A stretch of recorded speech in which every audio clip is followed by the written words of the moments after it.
Assalamualaikum warahmatullahi wabarakatuh. Kembali lagi bersama saya Dwi Setiono di channel SMP IT Rahmania.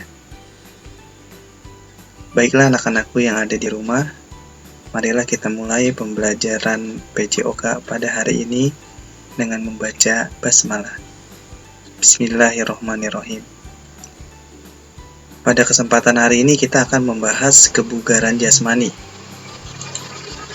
Apa sih kebugaran jasmani itu?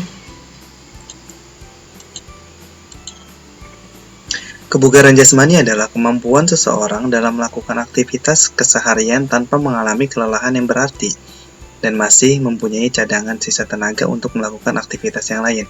Jadi bisa dikatakan kebugaran jasmani itu ketika kita melakukan suatu aktivitas atau suatu kegiatan, kita tidak merasakan lelah, kita tidak merasakan capek, dan masih bisa melakukan aktivitas yang lain.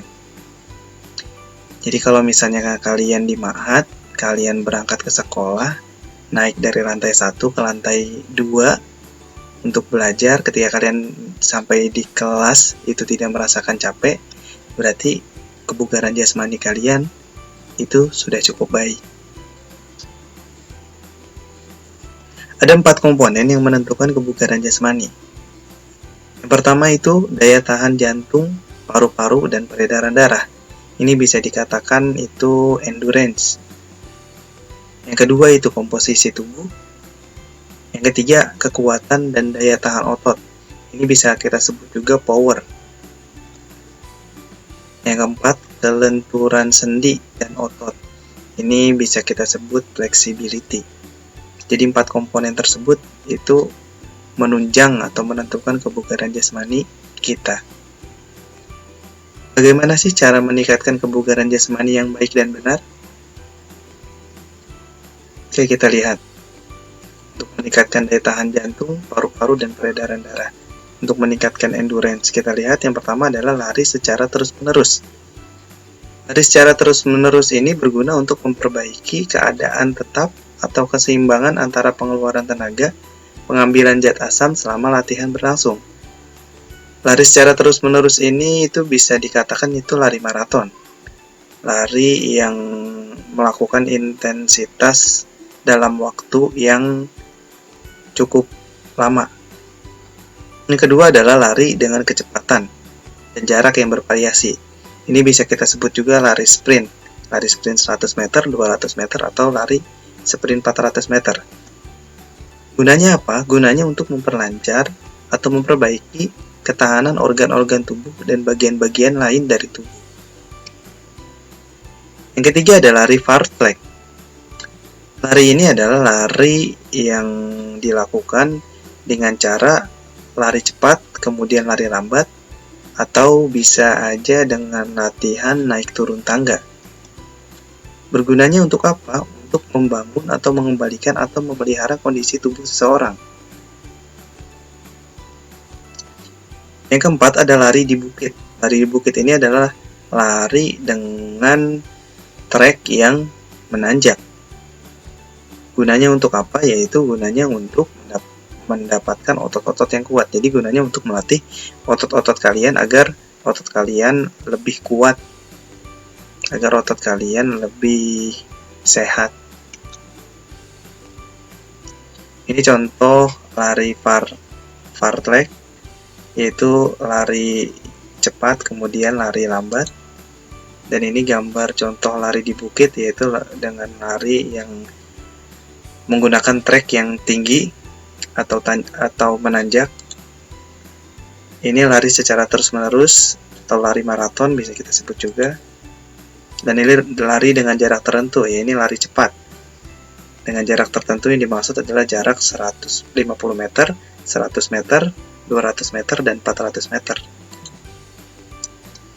Oke, selanjutnya itu meningkatkan kekuatan otot. Untuk meningkatkan kekuatan otot atau meningkatkan massa otot, yang pertama latihannya itu bisa dengan push up. Gunanya apa push up?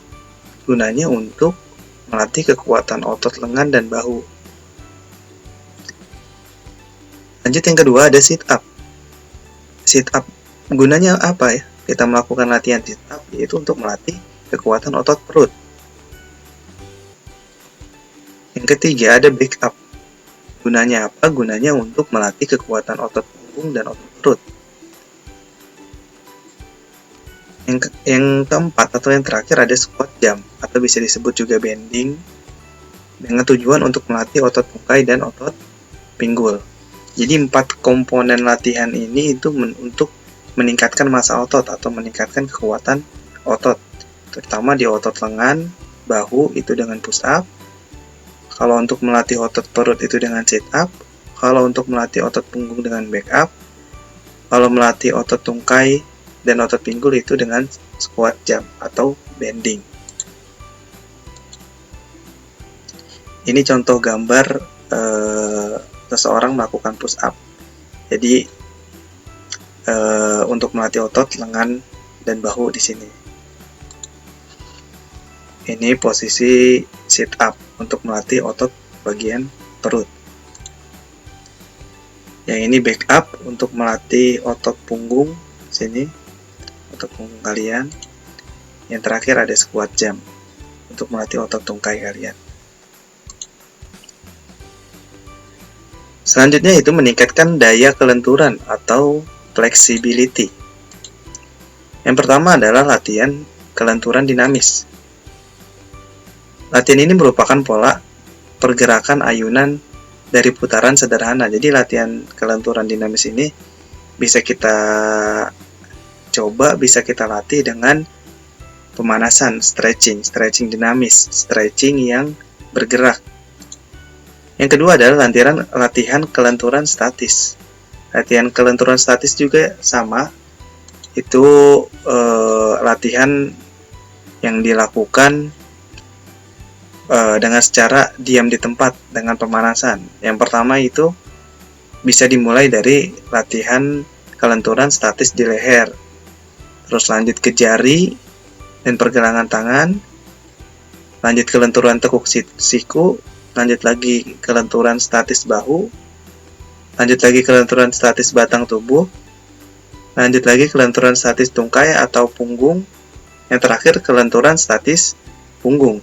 Oke, jadi untuk latihan kelenturan ini, baik statis maupun dinamis, itu harus berurutan. Jadi tidak boleh melakukan dari tengah-tengah ke atas atau ke bawah.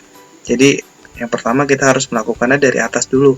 Kalau memang kita mulai dari kepala, oke, dari kepala, leher, kemudian turun sampai kaki. Kalau emang mau mulai dari kaki dulu sampai ke kepala. Jadi latihan statis ini atau latihan kelenturan ini harus sistematis, baik dari atas ke bawah ataupun dari bawah ke atas. Apa aja sih manfaat bila kebugaran jasmani atau kebugaran badan kita bagus? Manfaatnya apa aja? Oke, kita lihat. Manfaat kebugaran jasmani itu ada 15 manfaat. Yang pertama adalah terhindar dari penyakit jantung.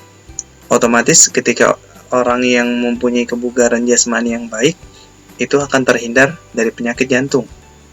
Karena kekuatan otot jantungnya atau daya tahan jantungnya itu kuat. Yang kedua, dapat terhindar dari resiko diabetes.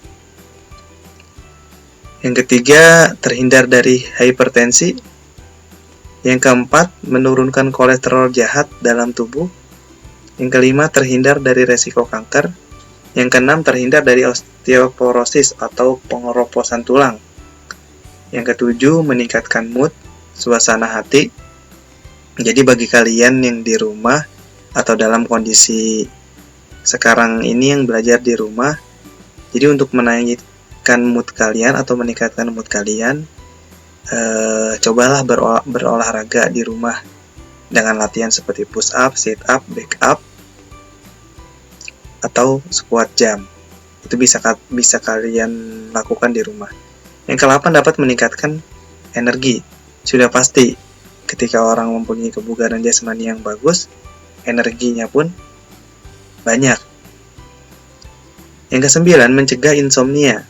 Yang 10, terhindar dari kegemukan karena membakar lemak-lemak jahat yang ada di tubuh kalian.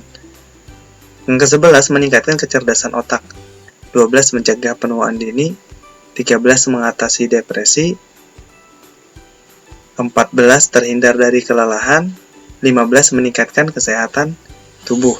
Jadi ketika kebugaran jasmani kalian bagus, otomatis kesehatan kalian juga bagus.